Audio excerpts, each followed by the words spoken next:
North and south. The Egypt, it was the other way around. If you was in Egypt during those days, they called north south and south north. So they was fleeing north, which was down south. The real Egypt was down there. The real Egyptians are down there. Same thing with Ethiopia. Ethiopia was split actually in half. You got Eritrea now. So when they built that pyramid, the more Egyptians that built that pyramid. Yeah, no, the Egyptians didn't build it. The Hebrew Israelites was in captivity there. We built the pyramids. So who are they in captivity by? They were in captivity by the real Egyptians. By the real Egyptians? Yeah. You got that? Acts 13:1? Yeah. Read this. Book of Acts chapter 13 verse 1. Now there were in the church that was at Antioch certain prophets and teachers, as Barnabas and Simeon, that was called Niger. So Barnabas and Simeon were called Niger. Niger means black. It's the same thing as nigger. It's the same thing as Naga, like in Nagasaki. All right? You had a lot of black men in that part of Japan. When the atomic bomb blew that place up, they had a lot of black artifacts. Okay, that was called Nagasaki. There's black people there. That's why they call it Naga. Okay, they got a place over in India today that they just discovered. They had ivy all over the doggone buildings and everything. Nobody even knew it existed. When they took all the ivy and burnt all the ivy down, they had it was like over 3,000 years old. It was a prophecy that the Negroes was going to go into captivity to a faraway land. They had us on ships and in shackles and everything. Blueprint. Huh? Like a blueprint, yeah. It was a prophecy. So what's the who? That was in India. And like so the Caucasian or whatever had that was there. They didn't even know that existed until it just got revealed in the 21st century. They just found that. So there's all kinds of little things. It's just like Noah's flood. Don't you got several different accounts that the flood happened? Hammurabi, the Babylonian, they got his account that the flood happened. There's always more than one account that shows that something happened. Okay? Just like Christ walked on the earth. The Bible talks about it. The Quran talks about it. The book of Josephus talks about it. He existed. Okay? So what you have to do is when you do your research, you got to pick out the bones, man. You know, because a lot of these books are lies and a lot of them are not. Give me Ecclesiastes 12 and 12. Is it good to keep saying Jesus? Like you know what I mean? Like well, when you're not in the truth and you don't know his name, that's all you know. You're speaking a bastard tongue. From the outside world for thousands of years and discovered by the French in 1858. It was hidden in the jungle by fig trees. This is the city designated to confirm the banyan tree, a tree that starts in the sky. Birds drop their seeds from the sky on the leaves of existing trees. The branches spread out horizontally and then grows down, covering everything beneath it. The tree is worshipped throughout Asia. It's called the tree of God. It is the only tree that starts in the sky and comes down. Here you see it written that one tree covered 20,000 people. It is the most unusual tree on earth. It's the fig tree, the banyan tree. The tree that hid a 36-mile wide city in the jungle for thousands of years. This is the tree of God. Here it is explained that the tree spreads indefinitely and it is not known to die. It's the tree of immortality. It is the most famous tree in Asia, the banyan tree of the religious teachings of the Africans of Asia. This is the entrance to the temple called Angkor Thom. An 8-mile perimeter covers the city. This picture shows you how the tree starts in the sky and the roots come down, covering that face which you see. Those are roots from the tree which started in the sky, covering the face on a tower. There are 50 towers in this city. This is a picture of that particular city, a map showing you the 36-mile perimeter. And there's a 7-mile perimeter around this city of Angkor Thom. This is the city which we will focus on, the Bayonne, the central temple of Angkor Thom. This city is viewed as a Bible, a sermon in stone. As you can see, it was built by men to confirm and serve as evidence, irrefutable. Even though the city was sacked of its riches when it was discovered by the French, it still bears testimony to the teachings of the black people, the Africans of Asia.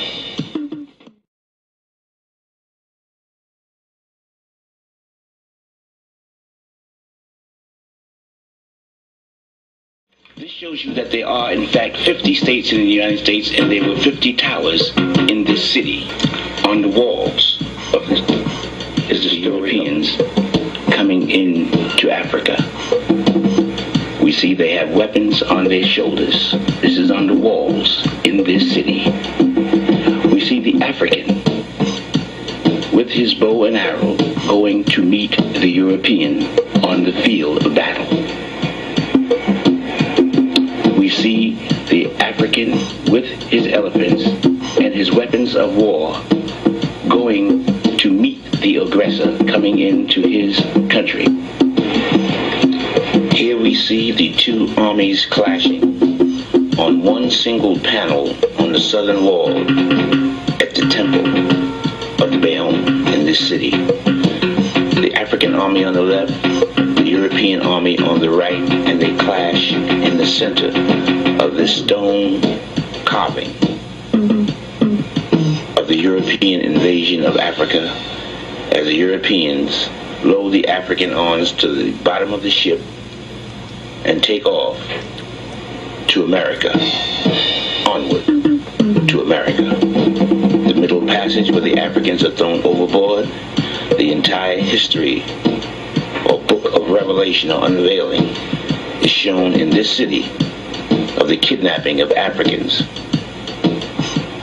from Africa. This city is a book of Revelation, an apocalypse in stone. It is discovered by the one they call the United States of America and their slaves to identify the truth carved in stone thousands of years before it happens about these people, the Africans of America. This document, this is the true document of the slave trade from Great Britain or the British House of Commons. It consists of certified eyewitness reports of the satanic atrocities of slavery. The fact that it was a conspiracy is evident by the pattern of punishment and the systematic step-by-step method in which it was applied for over 400 years. It is an orgy in the infliction of pain. The infliction of pain on innocent people with eyewitness step-by-step reports on what they was supposed to do and what they intended to do to these people who they identified in their document as injured humanity. They meant to injure these people, and this was their intent. They referred to them as injured humanity. Christians did this to the children of Africa. Here is how the European artist of that time interpreted that event with his pen. The same event in the British Commonwealth, testifying to what they said that they did at that time to the black man. Here, the testimony from a rock in this hidden city tells exactly what happened, which was known by the gods. A testimony in silence from a stone, from a paper, in the British House of Commons. I just interpret what they said that they did with their pen, to rhymes of passion, with malice that the human mind could think of, with unbridled license, according to their own words. This is the history of the black woman and her babies in the United States of America. By their pen, by their own admission, and by the stones of the Africans of Asia, the black woman giving her baby away to a known beast who had already inflicted the same pain on her. In stone, speaking loud, on paper, they both sing together the same song. The exploitation and degradation and crucifixion of the black people of America with unbridled license. A stone city in Asia, buried in the jungle. The history of the black people. That black woman was forced to go back to the plantation and give her love to the white woman, the slave master's baby. After she gave her baby away, they made her love his. Incredible. This is according to what they say they did. The passions, the worst passions of the human mind, rage with unbridled license. They call us the extra. They say the pen and the stone, yea, shall bear witness against them. Slave, stone, running away, and the worst thing, getting caught and brought back. Angkor Wat in Southeast Asia, coming back to face the infliction of pain. See, here's some freed slaves with the pen, screaming loud, a woman and her baby being caught and taken back into slavery. Observe the fear in the child. This is their pen speaking to you. This is the power of their pen. In stone, the slaves being caught, who ran away, brought back and thrown down through a lower hell for lower punishment, being beaten, their tongues being pulled out, hung from trees, savagely beaten with bats, sticks, knives. They had 50-pound bricks, according to what they wrote, that they would crush them with. They would throw them in hot sugarcane oil. They would pour hot lead on them. This is what they say they did in this document, and here it is, screaming from a stone, bearing mute witness to what they say that they did, confirming that. Here it is right here. Very objective is to force the black woman to know that her new man was the white man, so he branded her. He made her loyal to him. He raped her. He made her carry his baby. Then he invited other nations. He said he was a beast with two horns. North America and South America, the same crimes against the same. From the stone of Southeast Asia showed the black man in the position of the cross, with his penis castrated, the man below him with a knife, with pins throughout his body showing severe pain. Him and the black woman were forced to suffer. They are the Christ in Asia. And this is how they did the Christ. In stone and in paper. Before slavery, they never put him on the cross. The pen and the brick and the rock in harmony. The crucifixion of the Christ. This is the true identity of Christ. Black people know very little about this, or nothing at all. It's them. They eat the whole hog. As you see them putting the whole hog in the pot there, that means they ate hog maw, hog head, and hog jaw. They ate pig feet, pig ears, and pig knuckles, chitlins, fat back, ham hocks, pork chops, pork skins. They ate everything pork. They ate the whole hog. Who else fits this description? They even ate pork and beans. There's your beans. Pork and beans, y'all. He shall make their hands testify against them. That's what they did. You're the only people on the planet who eat that much pig. The African American went to work for America in the building of America, as we see here, as the stone speaks. From this city buried in the jungle in Southeast Asia, he went to work and he did everything he could, which is shown here in stone by his juggling, doing whatever he can, catch as catch can. This is the history. His first big job was fighting for the slave master. He got the highest pay, and he got great respect, and he got a gun. The slave master pointing, kill the enemy, the Vietnamese, the Korean, the Japanese. In the city of Stone in Southeast Asia, we see identical response. American history gives its applause to this stone city.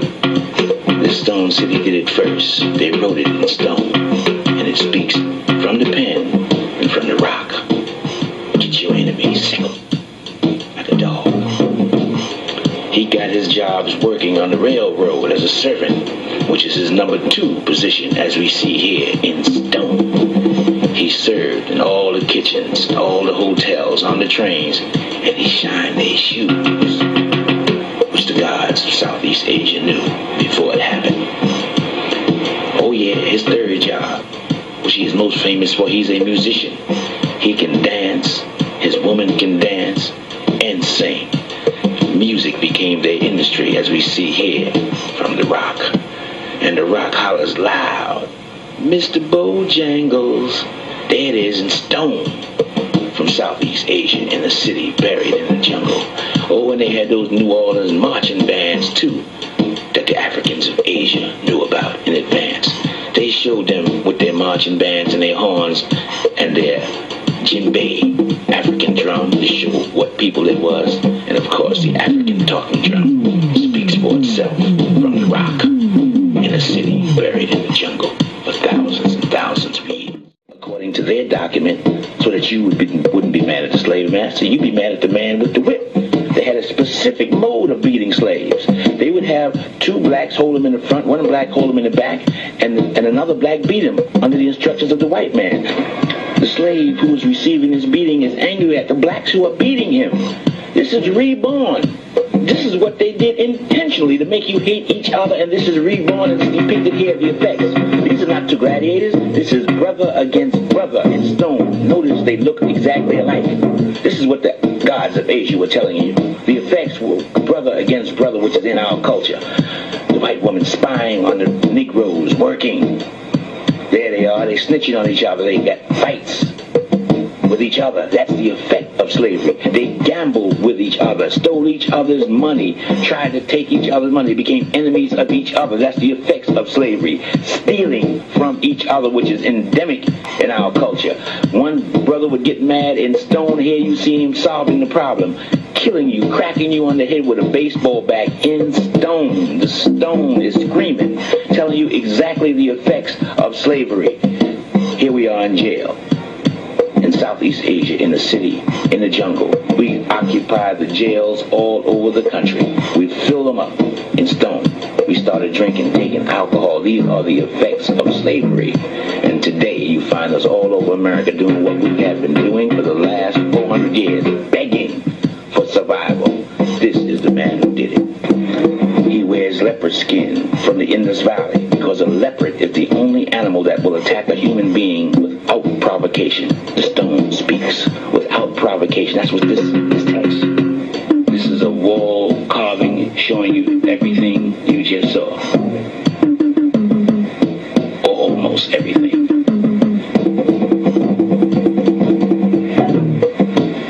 Bearing mute witness to the history of that people. India today that they just discovered. It had ivy all over the doggone buildings and everything. Nobody even knew it existed.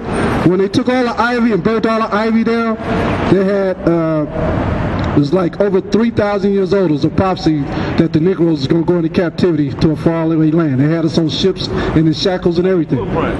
Huh? Like a blueprint, yeah. It was a prophecy.